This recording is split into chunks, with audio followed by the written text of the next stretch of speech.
Buenas tardes, los saluda Josefina Townsend en TV Perú Mundo. Vamos de inmediato con información sobre la emergencia que vive en nuestro país, en especial el norte, Piura. Más adelante presentaremos un resumen de las principales noticias internacionales. Las calles del centro histórico de Piura terminaron inundadas tras el desborde del río del mismo nombre. En algunas zonas el agua llegó hasta superar el metro de altura.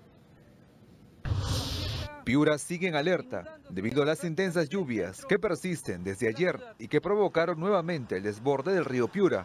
El agua llegó hasta el centro histórico de la ciudad e inundó casi por completo la plaza de armas. En algunas zonas, el agua superó el metro de altura. Para poder cruzar de una vereda a otra, la población tuvo que colocar sogas para sostenerse y evitar perder el equilibrio. Incluso los salvavidas dejaron las playas para socorrer a las personas afectadas en el centro de la ciudad. El gobernador regional de Piura hizo un balance de la situación. Explicó lo que sucede en la ciudad y señaló las zonas más vulnerables de la región. El punto más crítico que más puede afectar es Viduque, que es la parte de Catacao, Simbilá, la parte de Chato Chico y Santa Rosa con Curamori, que nosotros seguimos evacuando personas en esa zona, ¿no? Aquí en Piura lo que ha salido es por los puentes, realmente encima del puente se ha desbordado, y por la presión las alcantarillas están cediendo y está llenando de agua la ciudad alrededor de las alcantarillas. Las aguas alcanzaron el máximo nivel en las primeras horas de hoy. Esto obligó a cerrar 4 de los 5 puentes que comunican el centro con el resto de la ciudad. Solo el puente Bolognesi permite el paso de vehículos. El agua también cubrió por completo el puente Sánchez Cerro. Durante la madrugada, la defensa de sacos de arena que colocaron los pobladores para evitar que el agua llegue a sus viviendas colapsó. Durante su visita al Centro de Operaciones de Emergencia COEN, el presidente de la República, Pedro Pablo Kuczynski, se refirió a esta emergencia. Además, afirmó que el Ejecutivo continuará representado en esta región por la titular de Educación, Marilu Martens. El río mantiene su cauce, hay un desborde en la curva al sur de la ciudad y se une con el río La Leche y forma la laguna, esa grandaza de La Niña.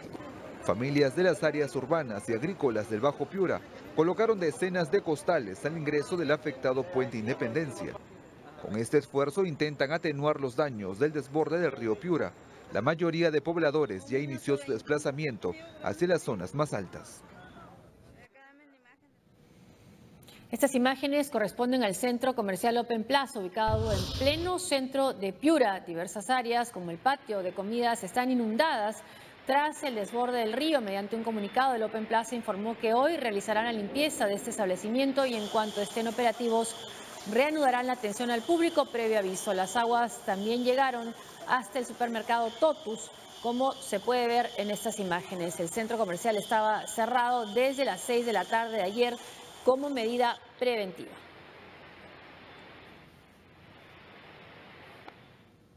La iglesia Santo Domingo de Guzmán del distrito de Olmos en Lambayeque se desplomó por las lluvias. El recinto de más de 400 años de antigüedad resultó dañado, como se ve en estas imágenes. Las torres del santuario quedaron en pie, podrían colapsar en cualquier momento al quedar resquebrajadas por las lluvias. No se reportaron heridos en este desplome. Las lluvias, como hemos visto, afectaron también el distrito de Olmos en la región Lambayeque. Hemos visto la iglesia. Estas lluvias se presentaron con truenos y relámpagos, por lo que hubo un monitoreo a los caseríos cercanos. Debido a la activación de quebradas, el incremento de los caudales de los ríos. Tras estas lluvias se reportó el debilitamiento de casas, sobre todo las de construcción más rústica. Además, decenas de familias quedaron incomunicadas por el colapso de trochas, por el incremento del caudal de los ríos Olmos y Cascajal. 240 soldados fueron enviados a la región Piura por la situación de emergencia debido al incremento histórico del caudal del río Piura. Se dispuso la evacuación de 500 pobladores de 8 caseríos. Ante el incremento de las lluvias en Piura, 240 soldados fueron enviados a esta región que se vio seriamente afectada. 80 son de Cajamarca y los otros 160 de la provincia de Bagua, Amazonas. Las autoridades dispusieron la evacuación de 500 pobladores de 8 caseríos aledaños a la cuenca del río Piura. Nosotros necesitamos mucha mano de obra para asistir a la población, primero en lo que son evacuaciones, segundo para garantizar cualquier desborde, o sea, mano de obra para colocación de sacos terreros. El río Piura alcanzó su caudal más alto en la temporada de lluvias. El distrito de Tambo Grande ha sido uno de los más afectados. En Tambo Grande sí ha sufrido los estragos y los efectos muy duros de estas lluvias que sin precedente son mayores que las de los anteriores fenómenos del Niño de los 80 y los 90.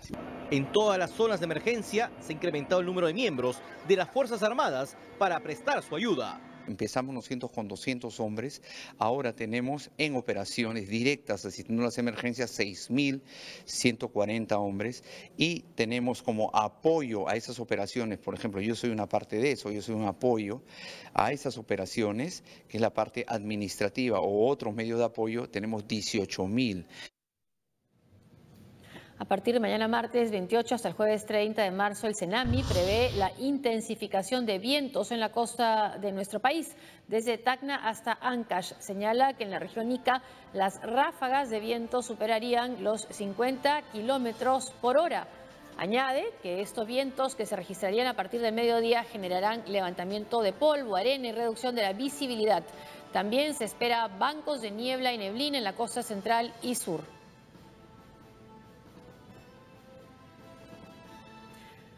En el distrito de Santa Rosa de Quibes, un voluntario que llevaba ayuda al poblado de Yangas casi muere al intentar cruzar el río Chillón. La reacción de 2 pobladores evitó una tragedia. ¡Corre, corre, corre! ¡Cuidado! La fuerza de sus brazos es lo único que lo aferra a la vida. ¡Espérate! ¡Lo va a jalar! No, ahí, tranquilo, tranquilo, tranquilo. Esta persona que está a punto de caer al río intentaba cruzar este inestable puente hecho por los propios pobladores de Yangas, en Santa Rosa de Quibes, con el único fin de llevar ayuda a los damnificados del lugar, quienes desde hace días viven prácticamente aislados, tras el incremento del caudal del río Chillón, que se llevó uno de los puentes que comunicaba a la localidad. El del palo que no se pare, échate, brother. Lucho, ven acá. Amigo, échate, no te pares. No, espérate, espérate. Cuidado.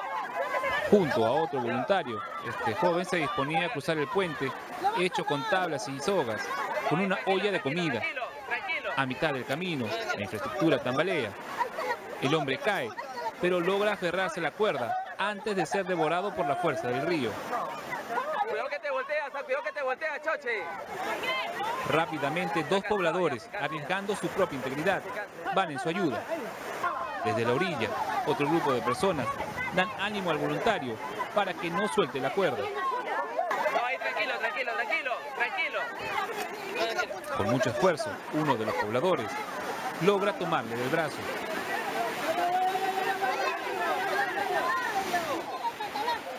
Tras unos momentos de lucha y suspenso, el sujeto es puesto a salvo por sus eventuales rescatistas, quienes lentamente salen nuevamente del puente, siendo aplaudidos por los testigos, quienes celebran que este hecho no haya terminado en tragedia.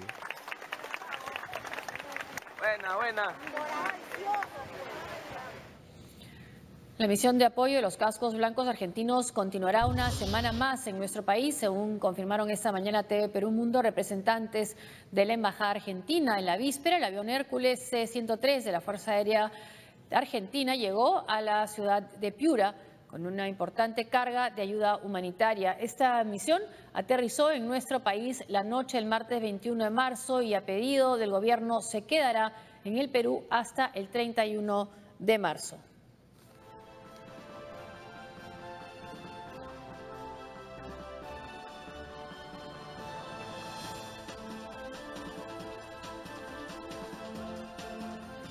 Vamos a tener en cualquier momento un enlace en vivo desde Piura con nuestra corresponsal Julia Miranda, quien recién está pudiendo salir desde esa ciudad. Ha sido difícil tener la señal. Bueno, y hablando de la ayuda internacional que sigue llegando a nuestro país, este es un tuit del embajador británico de nuestro país, muy orgulloso de haber sido parte de este esfuerzo para ayudar a más de 150 personas afectadas por las inundaciones en Cantagallo. Ahora tienen comida, agua, colchones y más. Son las fotos entonces del embajador entregando esta ayuda a Cantagallo.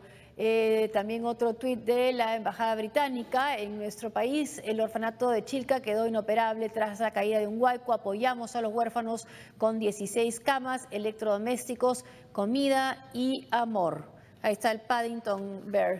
Y luego el presidente Pedro Pablo Kuczynski, que dice: mi agradecimiento a la República Popular China por destinar $1,5 millones al Perú para la atención de los damnificados por lluvias y huaicos. Pudimos ver también en Piura el hospital de campaña instalado en esa región, que fue donado por la China en el 2010 y que puede realizar operaciones. De hecho, ya ha realizado operaciones de emergencia en ese hospital de campaña. Mi agradecimiento, dice nuevamente el presidente, al hermano pueblo y gobierno de Panamá por el envío de carpas y químicos purificadores de agua. Una sola fuerza, Perú, muy necesarios los purificadores de agua, como son las motobombas también, que están reclamando mucho en Piura. Nuestro agradecimiento al pueblo venezolano por el envío de ayuda humanitaria al Perú, ayuda entonces de Venezuela. Son los tweets entonces de la ayuda internacional que está llegando. Vamos ahora con Julia Miranda, ya está desde Piura. Vamos con ella en unos instantes. Vamos ahora vía Skype a la Argentina y está el embajador Alejandro Daneri, presidente de la Comisión de Cascos Blancos de la Cancillería. Embajador, buenas tardes. Buenas tardes, ¿cómo le va a ustedes? Bueno, acá en esta situación tan dramática, embajador, que ustedes están apoyándonos mucho, díganos en qué consiste y en qué zonas están los cascos blancos. Nosotros, la verdad que lo estamos haciendo porque lo sentimos así y corresponde hacerlo con el pueblo peruano. En estos momentos nosotros volvimos el día de hoy de La Libertad a Lima para que nos asignen otra región para seguir trabajando. La misión que iba a ser hasta hoy, conjunta del equipo argentino, la extendimos hasta el viernes 31 de marzo para poder seguir trabajando y capacitando en otras regiones. Estamos a la espera que el gobierno peruano, central peruano, nos asigne una región. Ya tenemos idea de dónde vamos a ir. Probablemente continuemos en el norte de Perú, capacitando, haciendo programas, viendo cómo hacer en cuanto a la solidaridad que tenemos y la cooperación con las autoridades locales de la región que nos asignen. Claro, Piura es ahora que está en una situación sobre todo de emergencia, ¿no? Es muy probable que vayamos a hacer. Sí. Pero no quiero adelantarme hasta tanto ciertamente las autoridades nacionales peruanas nos confirmen dónde vamos a ir. Por supuesto, ahora, por supuesto. Nosotros estamos a disposición del pueblo y el gobierno peruano. Díganos, embajador, ¿en qué consiste la ayuda fundamental? ¿Qué es lo que realizan los cascos blancos una vez que llegan a estas zonas afectadas? Yo le cuento brevemente lo que es Cascos Blancos. Son 23 años de una organización que corresponde a la Cancillería Argentina con más de 300 misiones, con lo cual, en los 5 continentes, el espectro, las posibilidades que ofrece Cascos Blancos es muy amplia. Le puedo decir puntualmente qué hicimos en La Libertad. Allí estuvimos tratando primero el sistema completo de extracción, de obtención y distribución de agua para asegurar agua segura, justamente. Darle un sistema a las autoridades locales, capacitando a la gente, a las comunidades, a los pobladores, y establecimos un programa de coordinación con ellos mismos para empoderar a las comunidades, para que sepan cómo actuar y evitar problemas futuros de salud, de salubridad, que entendemos puedan ser afectados a futuro cuando en algún momento estén bajando ya las aguas. Estuvimos trabajando también en albergues, estuvimos trabajando en temas de los servicios, cómo administrarlos, en la infraestructura y en saneamiento. Embajador, muchas gracias por comunicarse con nosotros desde Buenos Aires. El embajador Alejandro Daneri, presidente de la Comisión de Cascos Blancos de la Cancillería Argentina. Buenas tardes. Gracias. Gracias a usted. Una pausa y volvemos con más información.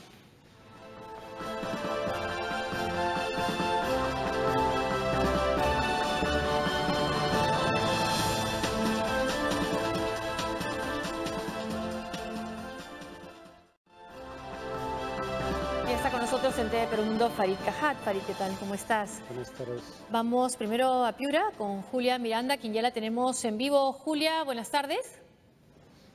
Hola, Josefina, buenas noches. Buenas noches, ya.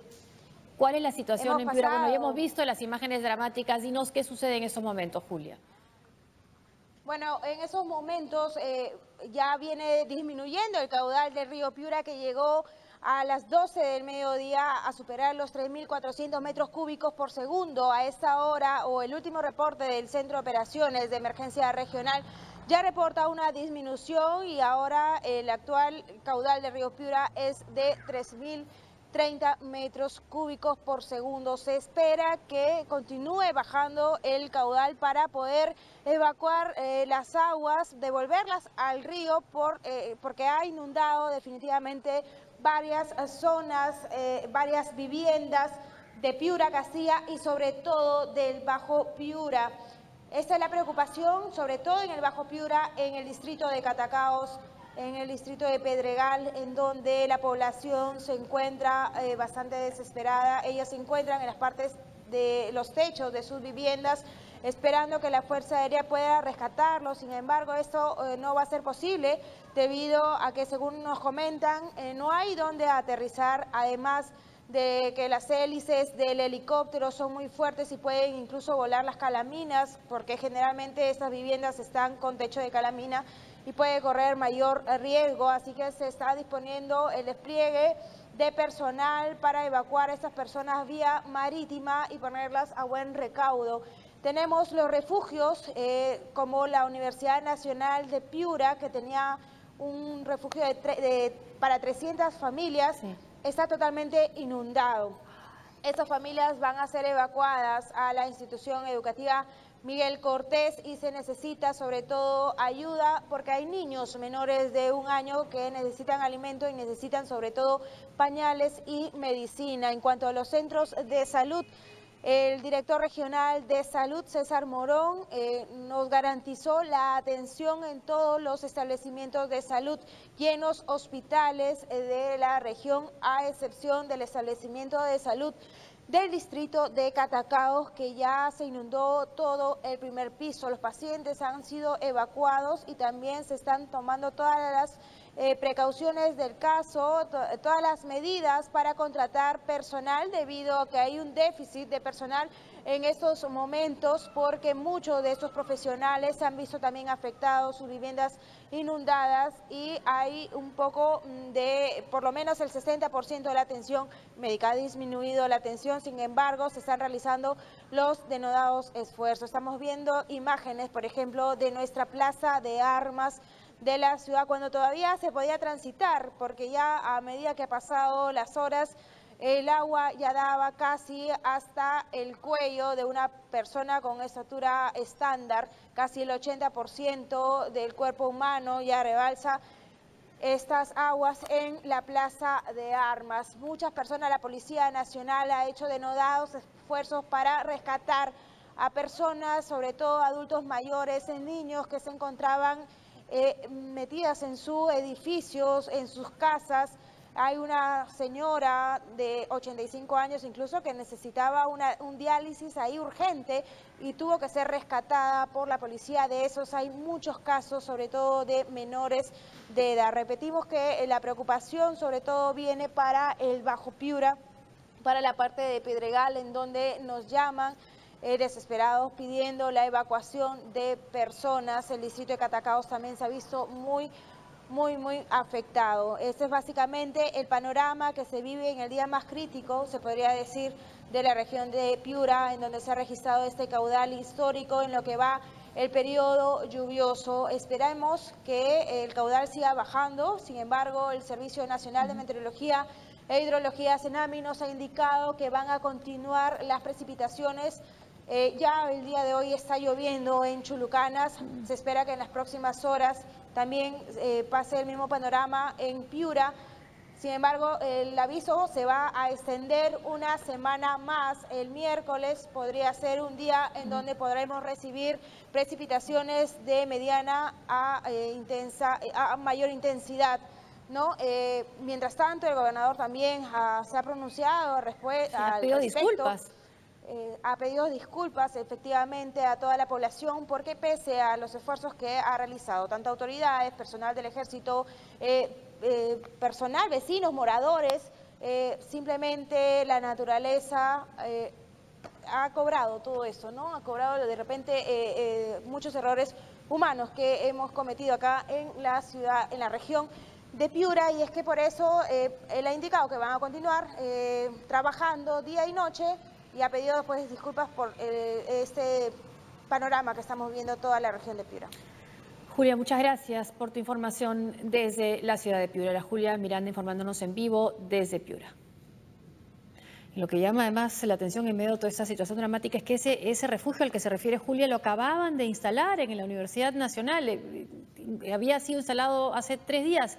Estuvimos haciendo una nota para esa instalación. No sirve ya por las lluvias. Bueno, vamos a volver en cualquier momento con Julia, pero ahora vamos con la información internacional sobre Venezuela. La canciller venezolana Delcy Rodríguez repudió ante el Consejo Permanente de la OEA las acciones y el informe del secretario general Luis Almagro. Exigió suspender la sesión convocada para mañana sobre la situación de su país. Nuevamente, el gobierno de Nicolás Maduro se enfrenta a la OEA.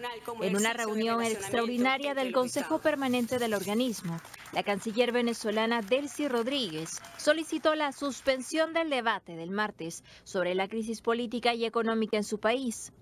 El pasado domingo, 22 ex jefes de Estado, que forman parte de la Iniciativa Democrática de España y las Américas, IDEA, respaldaron la iniciativa del secretario general de la OEA, Luis Almagro, sobre la crisis en Venezuela.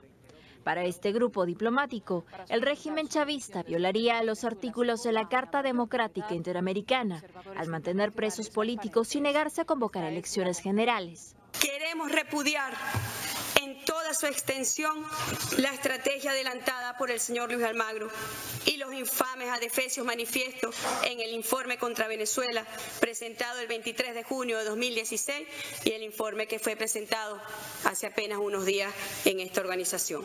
El gobierno venezolano considera injerencistas estas acciones. Prueba de ello fue el tono del discurso de Rodríguez, que no solo iba dirigido al Consejo Permanente, sino a la gestión del secretario de la OEA, Luis Almagro, sentado al lado de la canciller venezolana. No me equivoco cuando afirmo que el señor Almagro es un mentiroso, deshonesto, malhechor y mercenario, un traidor a todo lo que representa la dignidad de un diplomático latinoamericano. Desde Caracas, el Tribunal Supremo de Justicia, cercano al gobierno de Nicolás Maduro, solicitó a través de un comunicado la remoción de Luis Almagro por su supuesta y reiterada agresión contra la República Bolivariana y sus instituciones. Bueno, no se ahorró ningún adjetivo la canciller venezolana, pero tampoco lo hace Almagro, ¿no? Bueno, lo que habría que decir, sin embargo, es que Almagro fue ministro de Relaciones Exteriores de un ícono de la izquierda latinoamericana, que era José Mujica. Almagro viene de la izquierda uruguaya y fue elegido secretario general de la Organización de Estados Americanos con el voto favorable de Venezuela. Entonces, es difícil argumentar que, digamos, sin solución de continuidad se convirtió en todo aquello que lo califican ahora, ¿no? Habría que recordar que esta Carta Democrática Interamericana fue firmada por el propio Hugo Chávez en representación de Venezuela y fue aplicada con la anuencia de Venezuela en el caso de Honduras, el golpe del año 2009, ¿no? Lo que sí creo que es que el gobierno venezolano cuenta con que, si bien los gobiernos que tienen una posición crítica frente al estatus de la democracia en Venezuela en el seno de la OEA son suficientes como para haber convocado esta sesión de la Comisión Permanente. Se necesitaba mayoría, son 34, luego entonces la mayoría absoluta son 18. Había justo 18 países signatarios de esta convocatoria. Sin embargo, Venezuela sabe que no hay la mayoría necesaria para suspenderlo de la OEA, porque para eso se requiere no mayoría absoluta, sino 2/3 del total de países, siendo 34 y siendo solo 18 los que auspician la iniciativa, no va a haber suspensión. Pero además es paradójico, ¿no? Porque insulta tanto a una organización, pero no quiere salir de ella. Bueno, el tema también es, en honor a la verdad, que no queda claro que suspender a Venezuela de la OEA redunde en mejores resultados, ¿no? Algunos recuerdan que en el caso de Cuba, Lo recordó mucho ella, ¿no? Sí. Delcy Rodríguez lo recordó, la expulsión de Cuba. Claro, pero la deriva, digamos, dictatorial en Cuba se acentúa después de la salida de la OEA. De hecho, el régimen no se autodefine como comunista, sino hasta después de la expulsión de la OEA. Es un poco, ya no hay formas que guardar, porque no hay foro al cual acudir. Pero tampoco está guardando las formas ahora Nicolás Maduro. Sí, pero el punto sigue siendo que saben que no hay la mayoría calificada necesaria para suspender a Venezuela. Y todo esto por temas ideológicos y también económicos. Sí, aunque claro, los temas económicos podría decirse que no son objeto de interés de la Carta Democrática Interamericana. En cambio, el estatus de la democracia sí.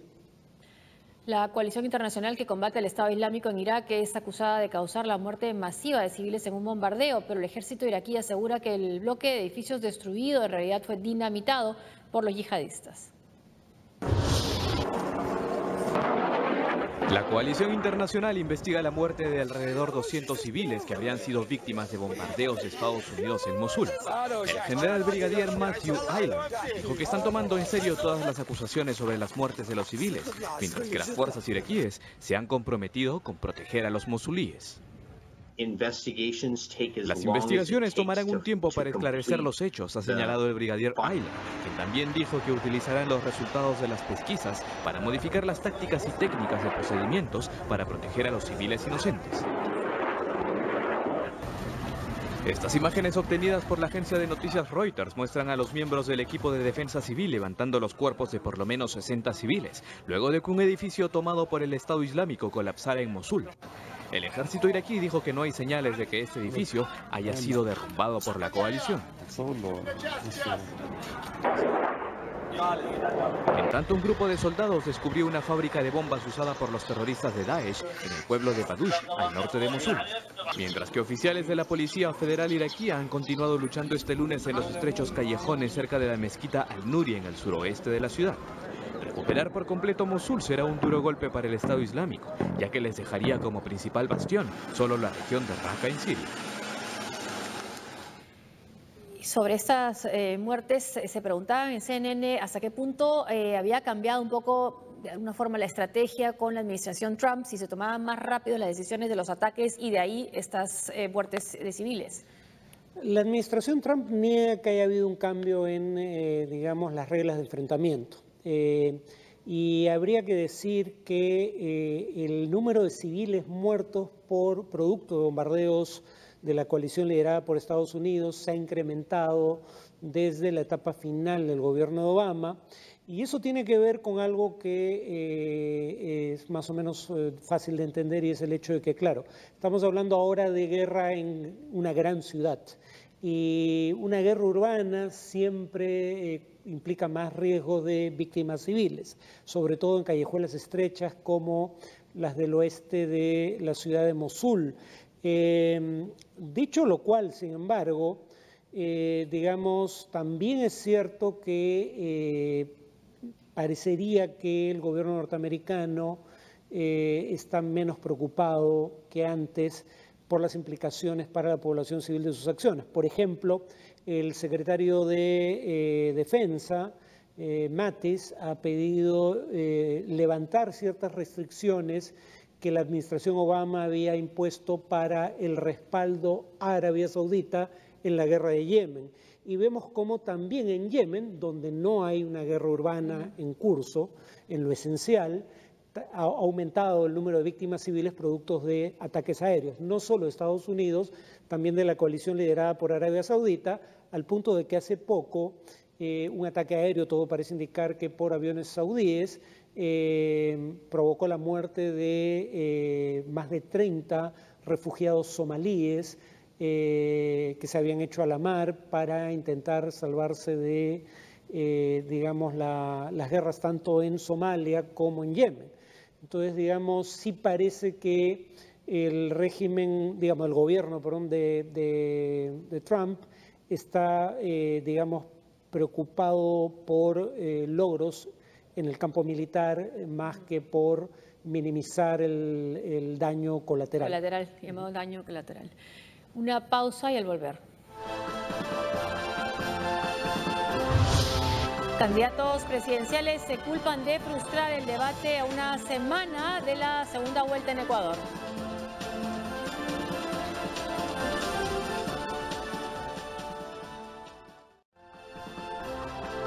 La Casa Blanca en Washington confirmó hoy que el Senado interrogará a Jared Kushner, yerno del presidente Donald Trump, sobre los supuestos nexos de la campaña presidencial republicana con funcionarios rusos. El asesor presidencial y yerno de Donald Trump, Jared Kushner, será interrogado por el Comité de Inteligencia del Senado estadounidense como parte de las investigaciones sobre los vínculos entre el gobierno republicano y funcionarios rusos.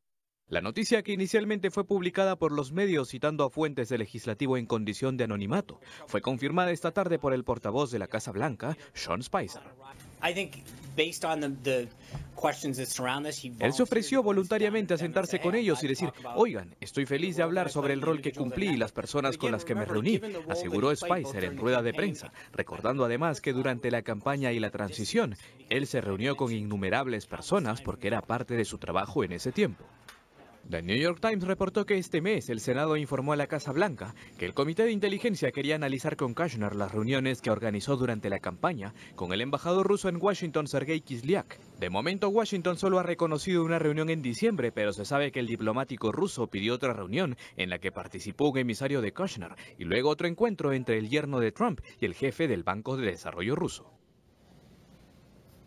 Bueno, y lo que dice la prensa de Estados Unidos es que no solamente se va a enfrentar al Senado Jared Kushner, sino también a su propio suegro, porque no estaba con él el fin de semana que sucedió el debate, o que no se dio el debate por la ley de Obamacare. Pero acá esta sombra lo va a seguir por un buen tiempo, ¿no? El tema ruso. Sí, ahora, de hecho, de paso, Jared Kushner es un judío ortodoxo que luego entonces no trabaja observando las reglas de su religión, no trabaja el día sábado, entonces por eso probablemente no estuvo de viernes en la tarde a sábado sí, en la tarde. no, tienes razón, no era el fin de semana, era en la semana que justo cuando se acaba de decidirle que no se iba a votar en la Cámara de Representantes la ley de Obamacare. Sí, ahora, tampoco queda claro qué hubiera podido hacer él para evitar la debacle, o sea, el problema no era Kushner aquí.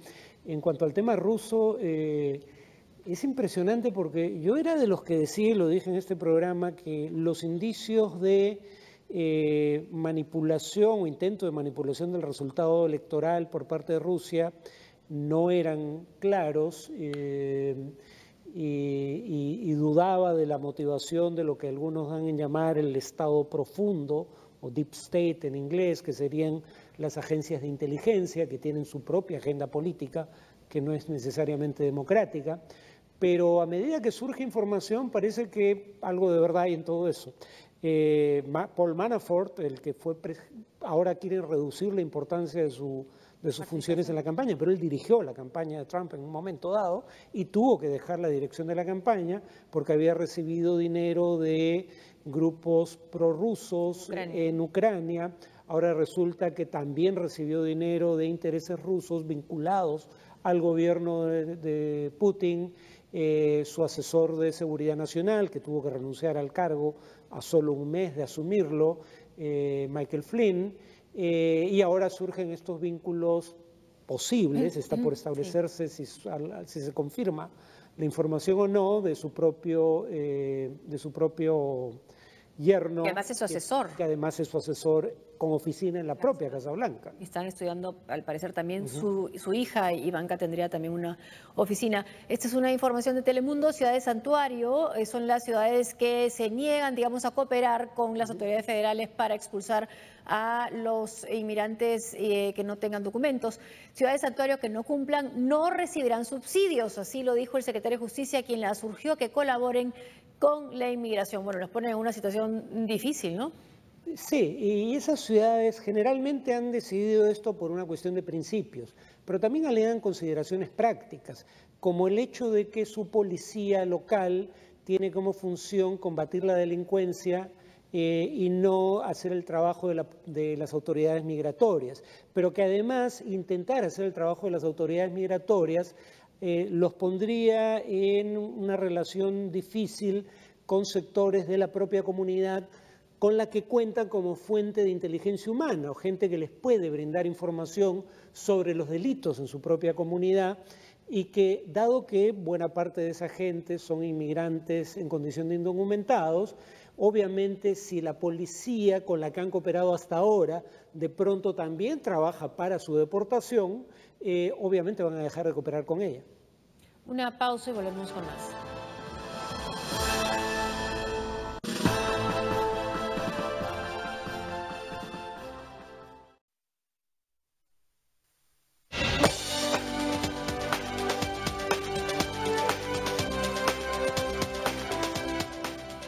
Ecuador entró en la recta final de la elección presidencial que se definirá este domingo en segunda vuelta. En la víspera se frustró un debate entre los dos candidatos y hay expectativa sobre el convocado para esta noche.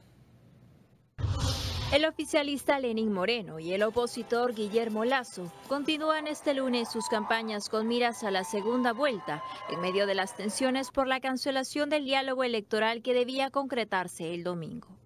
La red de maestros, gremio organizador del encuentro y afín al gobierno, aseguró que el único responsable de la suspensión fue Lasso. Señalaron que el exbanquero se negó a presentar una declaración jurada de no haber participado directa e indirectamente en hechos de corrupción. Hoy ambos candidatos se culpan de la no realización de este diálogo. A mí lo que me da la sensación es que el candidato Lasso quiere favor a enfrentarse a la verdad. A través de su cuenta en Twitter, el candidato oficialista remarcó que sí aceptó la condición del gremio de declarar que no firmó contratos irregulares con el Estado. Al respecto, Lasso dijo ser víctima de una campaña sucia orquestada por el correísmo que tiene como propósito proteger a Moreno. No ha querido el señor Moreno ni siquiera asistir a su propio programa con su propio moderador. No quiso. En su defensa, Lasso aseguró que propuso condiciones a la red de maestros. Nosotros aceptábamos sus condiciones, pero ellos no aceptaron tratar temas fundamentales como la crisis económica que vive el Ecuador y también la crisis ética y moral por los actos de corrupción cometidos por funcionarios del correísmo. En la recta final de la campaña, la Cámara de Comercio de Guayaquil ratificó la realización de esta noche de un debate en el que se espera la participación de ambos candidatos. La Cámara de Comercio con este tuit en Ecuador esperan a ver si es que hoy sí se da este debate, bueno, que no se ha dado el anterior, pero lo que me comentabas fuera viendo la nota es que si está ganando y por poco Lenín Moreno, según las encuestas, generalmente los que están ganando a veces prefieren no ir. Claro, los debates no suelen ser decisivos, salvo cuando la distancia entre los candidatos es muy pequeña. Y en este caso se da esa condición. Lenín Moreno ha pasado a la delantera en las encuestas de opinión, pero su ventaja está muy cerca del margen de error estadístico. Luego entonces no le convendría debatir, pero no puedes decir que no debates por razones tácticas y luego entonces crear una serie de condiciones previas al debate que dificultaron la realización del mismo, así no quedas como el que perdió por walkout, o mejor dicho, abandonó el debate, ¿no? Vamos a seguir informando sobre estas elecciones en Ecuador, como también seguiremos en TV Perú Mundo manteniéndolos informados de la situación de emergencia que vive nuestro país. Hasta aquí el programa. Muchas gracias por acompañarnos. Gracias, Farid. Hasta mañana.